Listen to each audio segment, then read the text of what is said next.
diberi tepuk tangan yang meriah, persembahan dari Sanggar Tari Mustika kepada Bapak Anies Rashid Baswedan.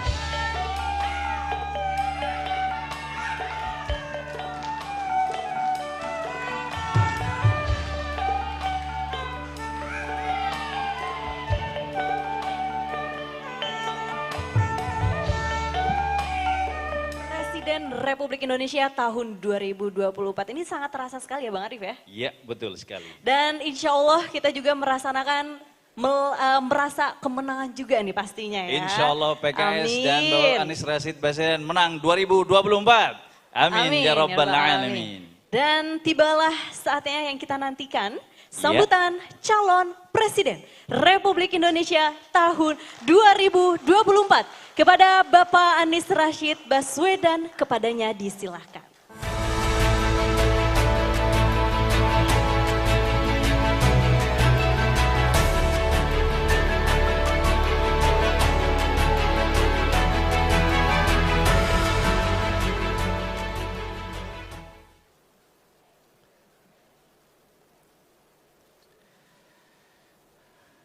Yang saya hormati Presiden Partai Keadilan Sejahtera, Bapak Ahmad Saihu. Yang saya hormati Ketua Mahkamah Partai, Kiai Haji Dr. Surahman Hidayat. Yang saya hormati Ketua Fraksi PKS dan Sekretaris, Bapak Dr. Jazuli Juwaini dan Ibu Lydia Hanifah, serta seluruh jajaran fraksi PKS. Yang saya hormati para pimpinan alat kelengkapan Dewan DPR RI dan juga fraksi PKS, para anggota legislatif, para peserta konsolidasi, para ketua fraksi, pimpinan DPRD di seluruh Indonesia. Assalamualaikum warahmatullahi wabarakatuh. Alhamdulillahirabbil alamin.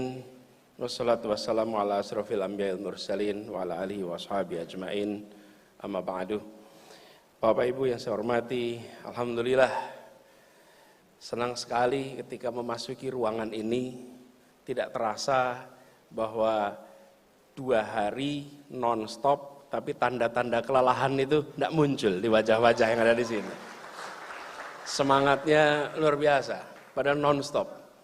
Dan memang lelah apa tidak itu mencerminkan hatinya ada di sini apa tidak. Iya. Kalau hatinya ada pada yang dikerjakan nggak akan lelah. Tapi kalau hatinya tidak di yang dikerjakan, itu lelah sekali, capek sekali.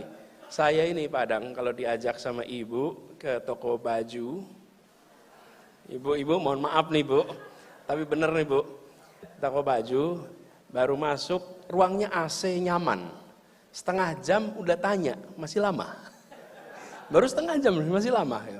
Tapi kalau kita masuk toko elektronika 3 jam nggak kerasa.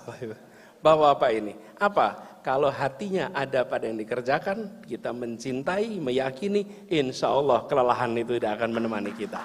Justru makin semangat. Jadi ini pada semangat tinggi insya Allah ini penanda, tanda-tanda ke depan. Saya boleh pakai pantun ini ya bilangnya.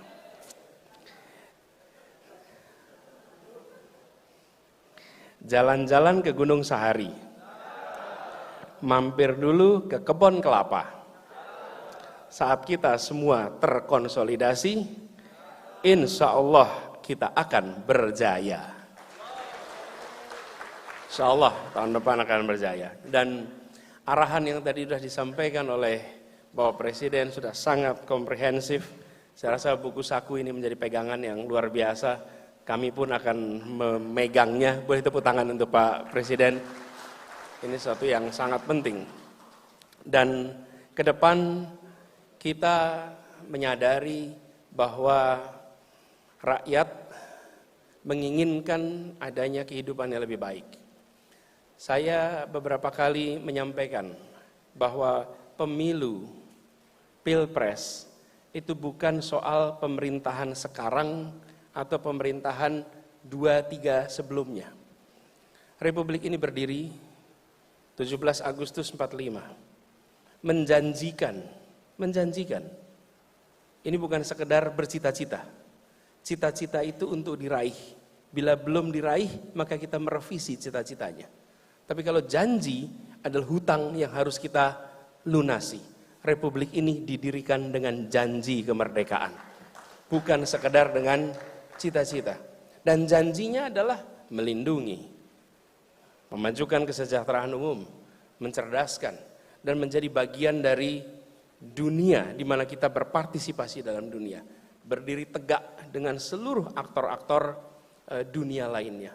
Nah, janji ini harus kita lunasi sama-sama. Dan yang berada di ruangan ini adalah pribadi-pribadi yang memilih untuk melakukan kerja politik melunasi janji-janji itu. Kita memilih untuk melunasi janji itu. Kita tidak memilih untuk menonton, tapi kita memilih untuk turun tangan. Kita tidak memilih untuk sekedar tepuk tangan di kanan kiri, tapi kita memilih untuk berada di lapangan. Dan ini artinya dari 1945 menuju tujuan akhir janji itu dilunasi, setiap 5 tahun kita berhenti sejenak. Saya membayangkan seperti sebuah proses perjalanan sebuah kelompok. Kalau pengembaraan mau menuju sebuah tujuan tempat, di tempat yang belantara, kita bawa kompas. Kita bawa kompas, kita tentukan siapa ketua regunya. Lalu kita jalan. Sambil kita jalan, nanti setiap 1 jam atau 2 jam kita berhenti, kelompok ini. Ketika berhenti, kita lihat kompasnya. Memastikan bahwa kita masih berada di dalam rute yang benar untuk menuju tujuan. Tiap interval waktu kita berhenti. Pada saat berhenti, kita melihat apakah kita masih dalam tujuan yang sama. Dikalibrasi, dipastikan masih sama. Tiap interval waktu. Dan tiap interval waktu itu ditentukan juga siapa yang akan mengurus kelompok ini. Regu ini supaya perjalanan sampai di tujuan. Itulah esensi mengapa kita menyelenggarakan pemilu 5 tahunan. Jadi ini bukan soal meneruskan atau tidak meneruskan yang dikerjakan kemarin. Ini soal mencapai tujuan bernegara. Tujuan kita mencapai itu. Jadi pertanyaannya bukan mau diteruskan atau tidak diteruskan. Persoalannya adalah mau mencapai janji kemerdekaan itu. Dan itulah pegangan kita. Setiap waktu kita berhenti. Jadi ketika 5 tahun sekali kita berhenti, ya pada saat itu kita menengok apakah kemarin sudah sama. Kalau belum ya dilempangkan. Dilempangkan karena itu pesannya adalah meluruskan jalan, menghadirkan keadilan. Karena kita meluruskan jalan. Meluruskan jalan menuju keadilan. Ini yang kita ingin pegang. Ihdinas siratal mustaqim, kira-kira begitu. Kita ingin ditunjukkan jalan yang lempang ke sana. Nah, proses 5 tahunan ini yang sekarang kita kawal. Dan mengapa kita berbicara tentang kemenangan? Kemenangan ini bukan kemenangan untuk satu pihak. Yang sedang kita bicarakan adalah kemenangan untuk kita mempercepat pelunasan janji kemerdekaan bagi bangsa Indonesia. Ketika arahnya terasa melenceng, diluruskan. Dan ini adalah proses normal yang harus kita jalani terus-menerus. Jadi bagi yang sekarang sedang bertugas, jangan pernah khawatir. Karena memang tugasnya akan selesai. Dan itu adalah memang proses 5 tahunan. Seperti ketua regu juga akan selesai. Nanti regu berikutnya ada. Dan kompasnya dipegang. Kekuasaannya ada pada tangan rakyat, bukan pada tangan pemegang kewenangan. Itu pegang sama-sama. Jadi saya melihat pesan yang harus kita bawa kepada seluruh rakyat. Kita ingin mempercepat pelunasan janji kemerdekaan. Kita, tadi saya garis bawah di depan, bukan membawa target saja. Kita membawa misi.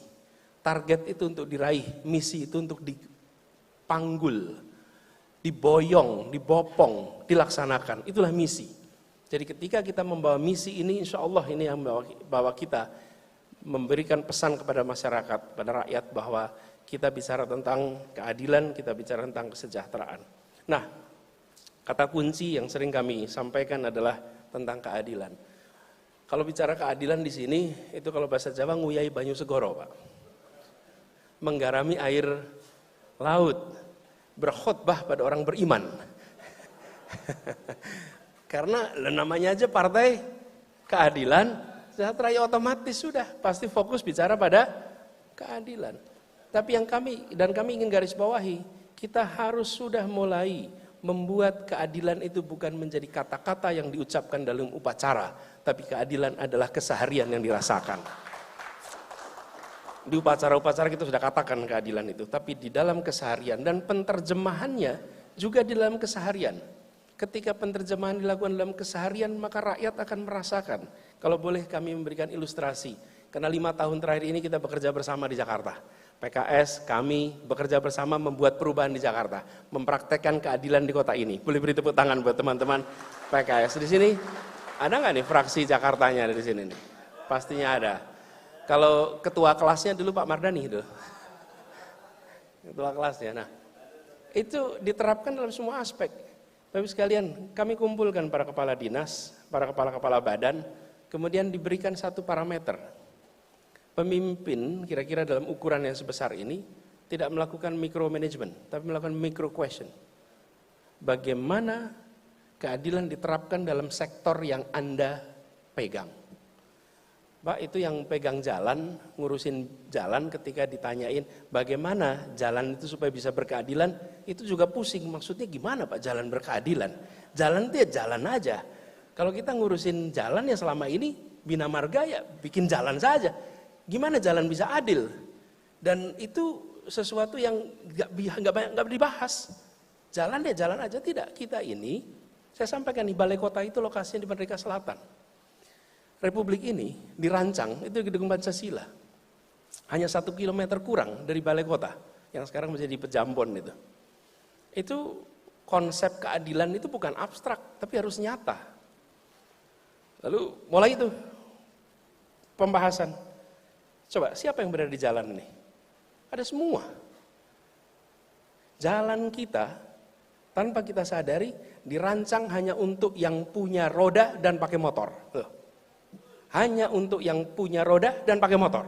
Kalau tidak pakai roda dan tidak pakai motor, tidak ada jalannya. Oh, konsekuensinya apa? Nggak ada trotoar. Tidak ada jalan sepeda. Sederhana Bapak sekalian. Siapa yang berhak pakai jalan itu? Semua. Begitu kita bicara keadilan, langsung jalan jadi lengkap.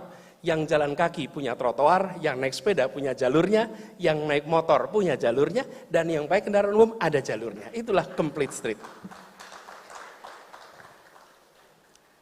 Ngurusin pertamanan, tempelkan kata keadilan. Dia ngurusin pertamanan mikir gimana keadilan dalam pertamanan. Taman apa urusannya? Coba dilihat petanya. Begitu dilihat petanya, maka taman-taman kita adanya di daerah-daerah yang rakyatnya makmur. Daerah-daerah yang rakyatnya belum makmur, di situ tidak ada tamannya. Bagaimana kita bisa mengatakan kota ini berkeadilan dalam pelayanan taman? Tidak bisa. Diubah itu semua. Alhamdulillah sekarang 800 meter dari titik dimanapun kita berada akan menemukan taman untuk rakyat kebanyakan. Dimanapun. Dan taman diubah. Dari garden menjadi park. Kalau bahasa Inggris ada 2 kata. Kalau bahasa Indonesia dua-duanya taman. Dua-duanya taman. Satu garden, satu park. Kalau kita menyebutnya taman.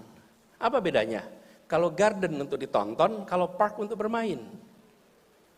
Jadi taman-taman kita itu mayoritas garden. Cirinya apa? Ada tulisan dilarang menginjak rumput. Ketika tertulis dilarang menginjak rumput, itu artinya dia tidak boleh bermain. Tidak boleh bermain. Nah, bagaimana anak-anak di kampung-kampung yang padat, sempit, bila taman-tamannya dilarang untuk mereka berlari-lari di atasnya? Tidak bisa. Ubah. Jadi Bapak sekalian, yang ingin kami sampaikan pesan kepada semua, bahwa keadilan itu bukan konsep abstrak. Keadilan itu bisa diterjemahkan. Dan kalau pemerintah serius menempatkan keadilan sebagai kata kunci, insya Allah rakyat akan merasakan perubahannya itu. Dan itulah pesan yang mau kita bawa. Jadi nanti untuk semua sektor, bagaimana keadilan itu dimasukkan menjadi kata kunci. Terjawabkah aspek ini? Terjawabkah aspek ini? Ini PR sederhana tidak, tapi bisa dikerjakan.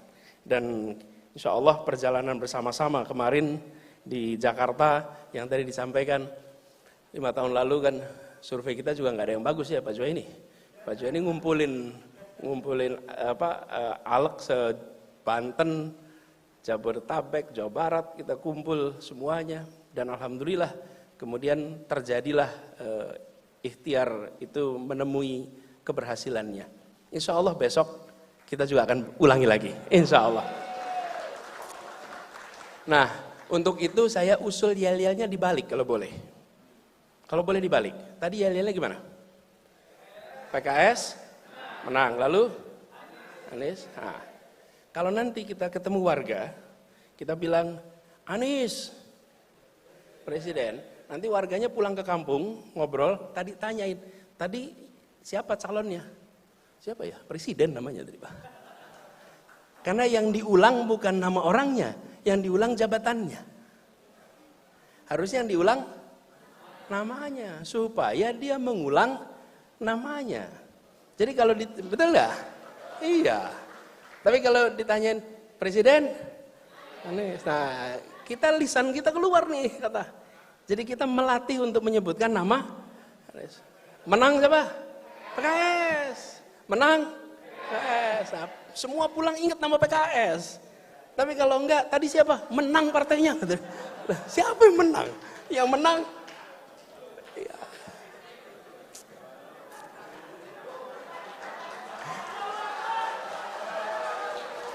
Jadi supaya nanti pada pulang pada bawa nama PKS. Sama, calegnya juga begitu. Calegnya begitu. Kalau Mardani menang, siapa namanya? Menang, dia bukan. Namanya caleg sebut namanya Pak Mardani. Jadi setuju ya kira-kira ya? Itu membawa kita, ini alam bawah sadar, untuk membawa pesan mengingatkan. Menang? Presiden? Kira-kira begitulah kira-kira.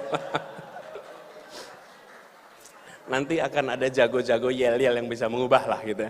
Tapi kami berharap bahwa apa yang mau kita ikhtiarkan kita terjemahkan dalam langkah-langkah praktis di lapangan yang bisa menjangkau semuanya.